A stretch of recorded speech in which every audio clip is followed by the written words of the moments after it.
Hirup tenang, geus tangtu senang. Hirup senang, can tangtu tenang. Ngeunah hirup sederhana mah. Hirup mah saayana, tong loba gaya. Insya Allah karasa bagjana. Sanajan teu loba harta banda, loba harta oge can tangtu cukup. Kitu deui saeutik can tangtu kurang. Hirup mah lain kumaha engke, tapi engke kumaha.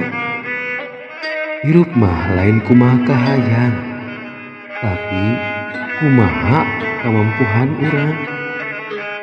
Hirup mah tong loba nempokeun batur, tapi kudu loba syukur. Sangkan hirup teu salah jalur. Kajen saeutik nu dikeureuyeun leuwih hade tibatan ngarep-ngarep nu loba. Tapi eueuh saeutik nu kasakuan leuwih mangpaat tibatan loba ukur dina lamunan. Hirup mah tong loba ngaguguk gengsi, bisi mata lalapri. Hirup mah lir ibarat lengkah, sing ati-ati tur tarapi. Lincak ulah ngan saukur lengkah, bari komo jeung dudupak rumpak mah bisi manggih beling. Nu pastina bakal junggak. Hirup jeung kahirupan lir ibarat lengkah jeung tujuan. Lengkah merenah nu dipilampah tinangtu barokah. Tujuan nu ku urang baris kahontah. Panggoda dunia tong dijadikeun alesan pikeun ngalengkah salah. Lantaran bala tangtu bakal karasa. Kemajuan dunia kudu dibarengan kumote karena akal jeung lengkah sareng sajabana. Lengkah anu merenah kahirupan pasti barokah. Keun jajauheun oge kudu alus komo deui mun sampurna.